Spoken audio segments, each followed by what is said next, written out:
Donc un budget municipal, ce sont les décisions majeures de la ville qui ont une phase d'élaboration, de discussion, de vote et de contrôle, avec 3 étapes, un DOB, document d'orientation budgétaire. Certains maires tronquent cette étape, c'est le cas de Viquerennes. Un budget primitif, là encore à Viquerennes, on ne dit pas tout, on masque des choses. De toute façon, ce ne sont que des promesses et des indications.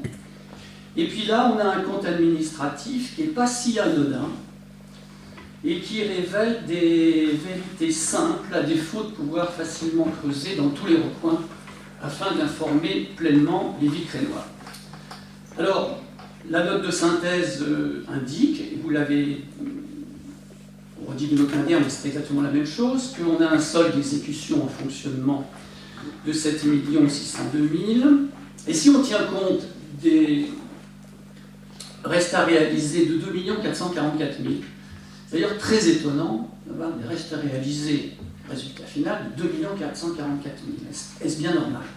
Et puis un besoin de financement en section d'investissement pour quasiment 800 000 euros. On arrive au résultat que vous avez donné de 5 158 000.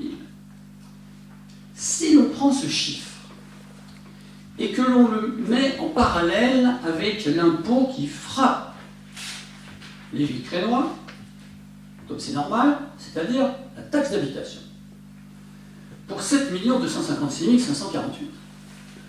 On a donc un résultat net de l'exercice 2015 qui représente 70,6% de la taxe d'habitation. Et si on prenait le chiffre général 7 602 000, alors là, on est à 104%.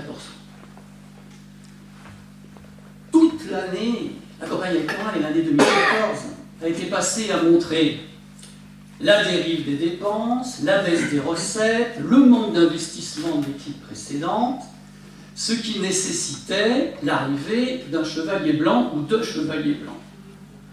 Alors la question est, est-ce qu'après 2 ans, le chevalier blanc lave plus blanc que blanc? Si on prend les dépenses de fonctionnement, en 2013, 11 235 000. En 2014, 11 301 000. En 2015, 11 442 000. Les dépenses de fonctionnement ont continué à augmenter.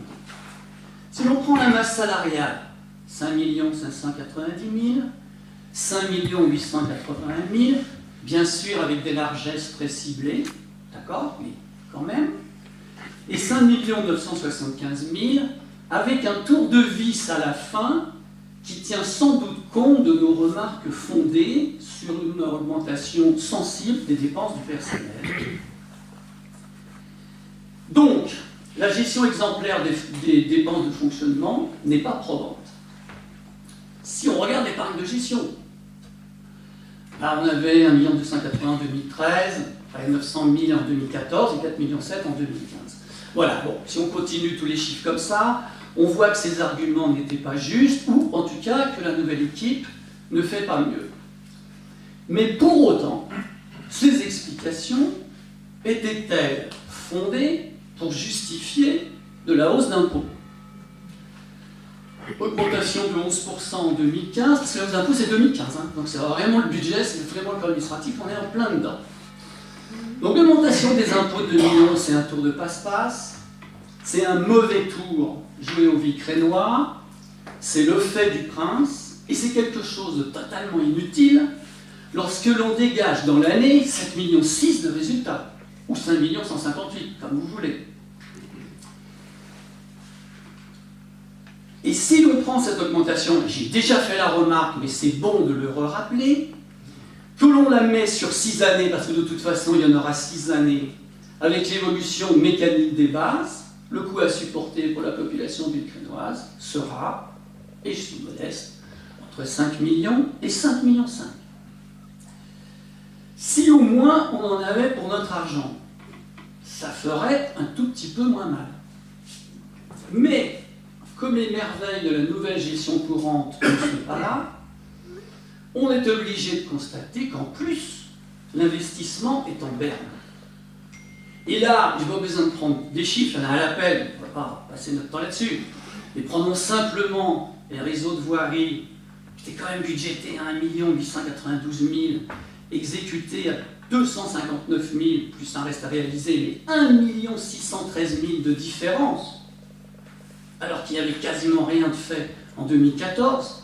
Donc cette affaire, bien sûr, ça représente, la ville du château, la rue du docteur Bertrand, de gros investissements qui sont supportés en ce moment, mais avec 2 ans de retard sur un programme où nous avions assuré que nous l'aurions fait en 2014. Alors donc, on est obligé de constater que là, en plus d'autre chose, il y a une désorganisation des services municipaux pour qu'il y ait 2 ans de retard alors qu'il y a de l'argent. Et donc, ça pourrit la vie des habitants. Si je prends le compte 2152, installation de voirie et petits travaux, je ne vais même pas vous citer le chiffre fait, puisqu'il est tangent de 0. Donc, il n'y a pas de commentaire à faire. Est-ce qu'il y a d'autres investissements hors bois d'Auteuil? Non, en tout cas très peu, à mini-dose homéopathique. Vous voyez, ça ne fait pas beaucoup, ça se coupe, avec beaucoup de zéros derrière. Donc les perdants, on les connaît, c'est toute la population de Villecresnes. Mais avec tout cela, il y a un recours à l'emprunt, sur 40 ans et à taux variable. Je ne dis pas le compte administratif, mais on l'a vu avant dans l'X séance. Alors je remarque que dans les arrêtés, on trouve un nouvel emprunt à 10 ans. Ce qui veut dire que l'on tient compte des remarques de l'opposition, contrairement à ce qui est exprimé dans les tribunes de bien vivre à Villecresnes. Et si je prends juste le chapitre 13, emprunt et dette assimilée, je n'ai juste à citer le chiffre de 3 271 000. Tout ceci vous explique pourquoi, chers collègues, l'opération présentée comme de haute stratégie de l'audit financier et faite pour plomber l'opposition en 2015 est en fait un coup raté, pas valorisant et coûte cher à la ville de Villecresnes pour 4 raisons en 2015. Quand on veut discréditer habilement ses prédécesseurs, il faut qu'il y ait matière. Or là, il s'agit d'une manipulation d'audit à charge avec une partie des éléments invoqués qui s'évaporent. Où est la meilleure gestion? Quelle était la mauvaise gestion? La baisse des recettes n'existe pas, et pas d'investissement. C'est ce qu'on disait avant. Et deuxièmement, la ville a perdu d'abord une première procédure à la CADA, puis ensuite au tribunal administratif de Melun, face à un citoyen. Est-ce que vous pouvez accélérer un petit peu? Oui, je vais en rester plus que 2 minutes à peu près, et nous serons dans les 10 minutes. Mais ça, c'est vraiment l'essentiel. Et ça sera absolument par sujet. Nous sommes en 2015. Nous sommes en 2015 et nous parlons de l'argent de 2015. Troisièmement, elle a perdu la ville au tribunal administratif au prix d'un mensonge, et pas seulement envers la population, parce que il était le commande de l'audit, analyse des comptes 2008-2013 et construction du budget 2014.